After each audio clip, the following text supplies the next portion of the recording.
अस्सलाम वालेकुम। I hope you are great. Students को अक्सर प्रॉब्लम आती है कि ग्रुप डिस्कशन नहीं हो रही होती उनसे। वो ग्रुप डिस्कशन के लिए एक माइंड मैपिंग चाहिए होती है कि डिफरेंट आइडियाज़ पे बात कैसे करनी है, एक बात से दूसरी बात निकालनी कैसे है। तो आज मैं आपको ये ग्रुप डिस्कशन करके भी दिखाऊंगा। चूँकि मेरे पास यहाँ पे ग्रुप नहीं है तो मैं आपको ये लिख के बताऊँगा कि ये कैसे होता है। अगर आप टीचर हैं तो आप अपनी क्लासरूम में एक ऐसे बच्चे की तलाश में होंगे जो इनिशिएटर होगा, जो ज़्यादा बातें करता होगा। तो उस इनिशिएटर को आप उस ग्रुप में ऐड करेंगे। 4 दूसरे लोग होंगे और एक वो इनिशिएटर होगा। वो इनिशिएटर को आप एक टॉपिक दे देंगे। टॉपिक आपने फॉर एग्ज़ाम्पल दे दिया है एजुकेशन। सिंपल एक वर्ड आपने दे दिया एजुकेशन।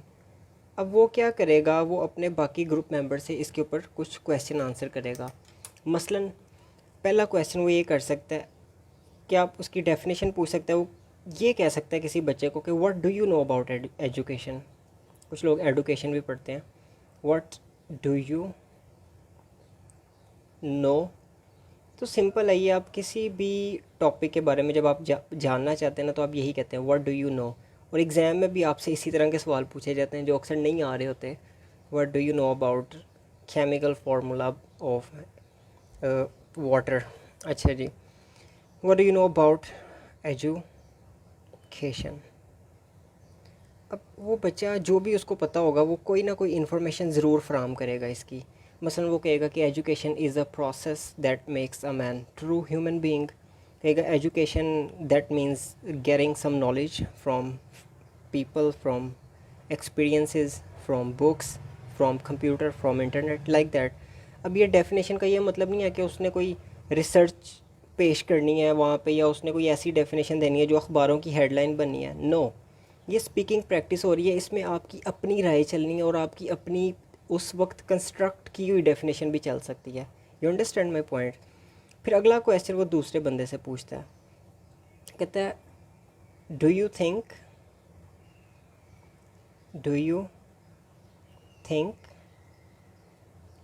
अगर कोई बहुत बिगिनर है ना तो उसे येस नो के क्वेश्चन वो कर सकता है। Do you think getting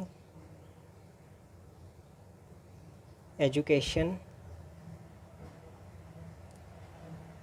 is compulsory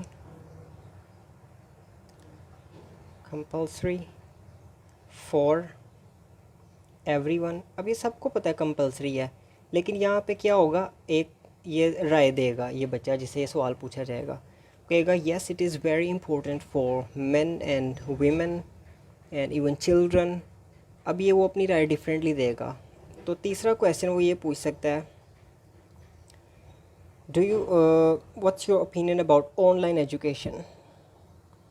तो कह सकता है कि these days it's covid and only online education is working.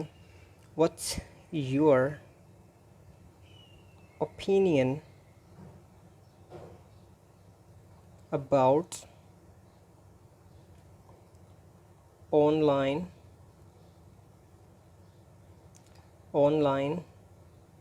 Education. अगर आपके पास बहुत बड़े फ़िलासफ़र्स बैठे हुए हैं डिस्कशन के लिए, मसलन एम फिल एम ए के स्टूडेंट्स बैठे हो, तो आप उनसे पूछें कि how do you compare education and knowledge. ये दो डिफरेंट चीज़ें हैं। अच्छा जी, तीसरा क्वेश्चन कैसे आप पूछ सकते हैं, आपने do you think studying in groups is better than studying individually. क्या ग्रुप्स में पढ़ना ज़्यादा बेहतर है या अकेले पढ़ना ज़्यादा बेहतर है। सिंपल हम कर लेते हैं, डू यू थिंक स्टडिंग, थोड़ा स्ट्रक्चर चेंज कर लेता हूँ, studying in groups is a healthy activity. क्या आपको लगता है कि ग्रुप्स में पढ़ना हेल्दी एक्टिविटी है। अच्छा जी, कितने क्वेश्चंस हो गए, 1 2 3, ये 4।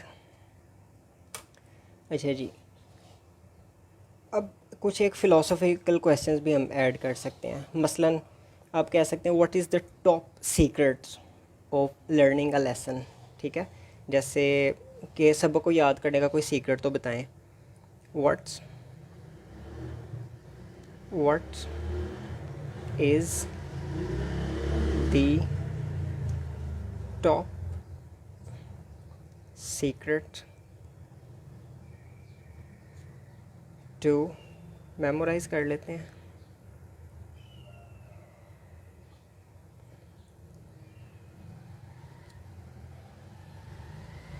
A lesson. ये एक बंदे ने मुझसे आज क्वेश्चन किया था कि सर मैं 4 घंटे पढ़ता हूँ, सबक याद नहीं होता। तो मैंने उनसे ये रिक्वेस्ट की कि आप टेक्सचुअलाइज़ की बजाय आप यूट्यूब से वीडियोस देखें, डिफरेंट जगहों से नॉलेज लें, बातें सुनें उनकी, और अपने बातें सुनने के दौरान अपने आइडियाज़ को आप साथ साथ मिक्स करें और उन आइडियाज़ को अपने लफ्ज़ों में प्रेजेंट कर दें। कोई ज़रूरी नहीं है कि आपने बुक को ही रट्टा लगाना है और उसको 4 घंटे ही आपने लगा के याद करना है। वो चीज़ आप 1 घंटे में भी कर सकते हैं, और उसमें आप स्कीमेटा भी यूज़ करें। अपना जो प्रीवियस नॉलेज होता है, जो पहले से ही कुछ आपको इन्फॉर्मेशन होती है, जैसे मैंने अभी ये 5 सवाल लिखे हैं, तो एजुकेशन पे किताब से पढ़े बगैर आपके पास ज़रूर कोई ना कोई नॉलेज होगा, और कंपलसरी के ऊपर भी आपके पास ज़रूर कोई ना कोई नॉलेज होगा कि लाजमी है, एवरीबडी नोज़ अबाउट इट। और उसके बाद ओपिनियन ऑनलाइन, जब ओपिनियन की बात आती है, आप हर किस्म का ओपिनियन दे सकते हैं। इसमें एग्ज़ाम में भी अगर आपसे ओपिनियन पूछा जा रहा है ना, तो आपने बुक वाला ज़रूरी नहीं है कि अगर आपको नहीं याद तो आप सवाल ही छोड़ देंगे। आप ओपिनियन दें उसमें, आप ये कह दें कि ऑनलाइन एजुकेशन फ़जूल है, कोई इसमें आपका गलत नहीं होगा। अगर आप कहते हैं जी ऑनलाइन एजुकेशन ही रास्ता है पढ़ने का, इसके अलावा कोई रास्ता ही नहीं है, तो वो भी गलत नहीं होगा। यानी कि दोनों तरह की राय चल जाती, क्योंकि they are asking about your opinion. ठीक है, उसके बाद हमारे पास आता है, do you think studying in groups is a healthy activity. अब इस पे कुछ लोग कहते हैं जी बातें ग्रुप्स में ज़्यादा होती हैं, मैं सारा लिख के आपको बताऊंगा। ठीक है, इसको हम करते हैं साइड पे। और ये अब आपका आ गया है कॉपी का पेज। अब इस पे आपने क्या करना है, आपने एक लेना है कटा मारकर, आपने यहाँ पे लिखना है क्वेश्चन। क्वेश्चन को आपने इस तरह करके हाईलाइट कर लेना है और उस क्वेश्चन का पॉइंट्स लिख लेना है। स्टडिंग, ज़रूरी नहीं है कि आपने पूरा उसका क्वेश्चन ही लिखना है। स्टडिंग इन ग्रुप्स, ये आपने उसका सिर्फ टॉपिक लिख लिया, इसको हम नंबर 1 दे देते हैं। अब इसका जवाब मैं लिखने लगूँगा, आपने यहाँ पे इर्द गिर्द से स्पेस छोड़े ताकि खूबसूरत लगे ये। अब यहाँ पे भी आप कह सकते हैं इन माई ओपिनियन, मेरी जो राय है उसमें, उसमें क्या है, कोमा लगा लिया एक पॉज लेने के लिए। In my opinion studying in groups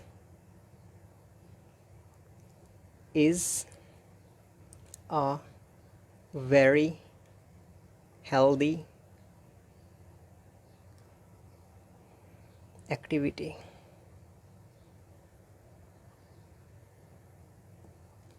We get a chance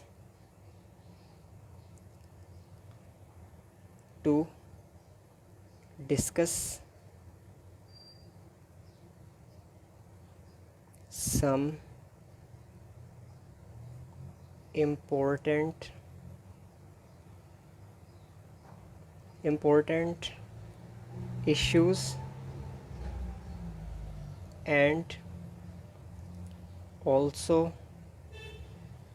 get the best solution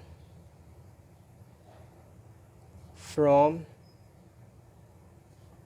our group mates. अपने ग्रुप मेट से हमें सोल्यूशन भी बड़ा अच्छा मिल जाता है। अब इसमें आप नेगेटिव भी राय दे सकते हैं, बट समटाइम्स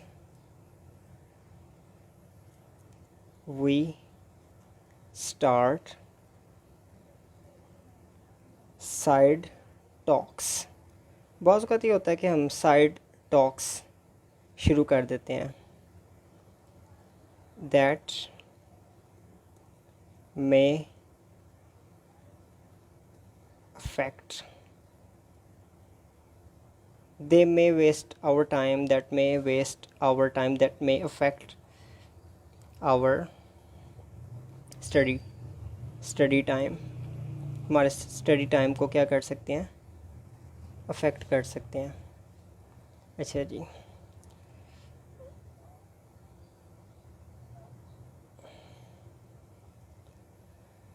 यहाँ पे इसको स्टॉप करते हैं, इतना आंसर काफ़ी है। अगर मज़ीद भी आप लेंथी करना चाहते हैं तो I can write some more sentences about it।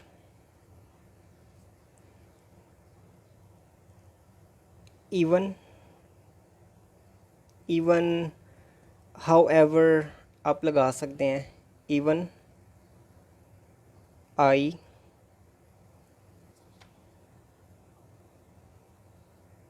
love, हत्ता कि मैं भी I love to study with my classmates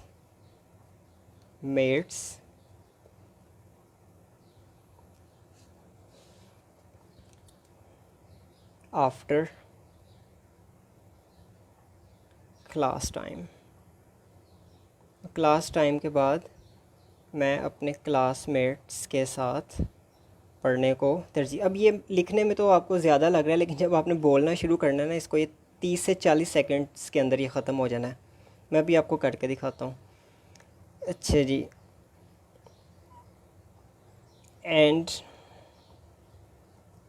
I get the best result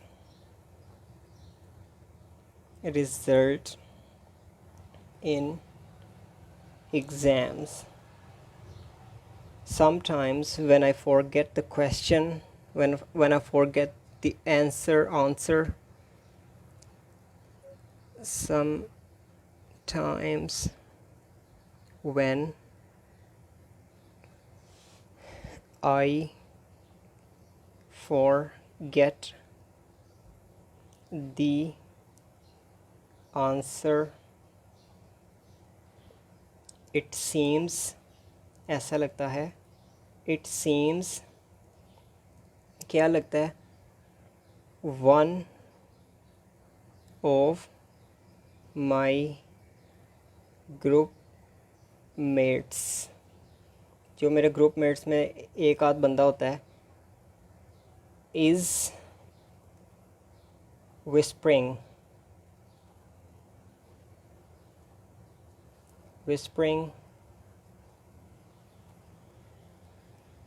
in my ear। ऐसा लगता है कि मेरे कान में कोई एक आधा ग्रुप का बंदा विस्पर कर रहा है। मतलब डिस्कशन के दौरान ये होता है, ये साइकोलॉजिकल फैक्टर है, and I agree with this point. अच्छा, अब इसको बोल के अगर आप देखेंगे तो आप ये सेकंड्स नोट कीजिएगा कि कितने सेकंड्स लगते हैं इसमें। Well, in my opinion, studying in groups is a very healthy activity. We get a chance to discuss some important issues and also get the best solution from our group mates. But sometimes we start side talks, ठीक है, talks भी कर सकते हैं, side talks that may affect our study time. Well, even I love to study in groups with my group mates. I love to study with my group mates after class time, and I get the best result in exams. Sometimes when I forget the answer, it seems one of my group mates is whispering in my ear। So ये मैंने लिखा, आप मुझसे बेहतर लिख सकते हैं। ये मैं इसलिए आसान लिखता हूँ बाज़ औक़ात कि आम बंदे को भी जो है ना वो इजी स्ट्रक्चर लिख सकता है इस तरह का। और मैंने नेटिव स्पीकर्स को देखा है, वो इजी स्ट्रक्चर्स लिखते हैं। वो इतना डिफ़िकल्ट नहीं लिखते, हमारे पास पाकिस्तान के लोगों को थोड़ा कॉम्प्लेक्स है, वो डिक्शनरी से मुश्किल लफ्ज़ निकाल के जानबूझ के डिफ़िकल्ट स्ट्रक्चर लिखते हैं ताकि इम्पैक्ट ज़्यादा पड़े. तो I hope you enjoyed this lecture. If you like it, just share with your friends. Take care. Bye bye.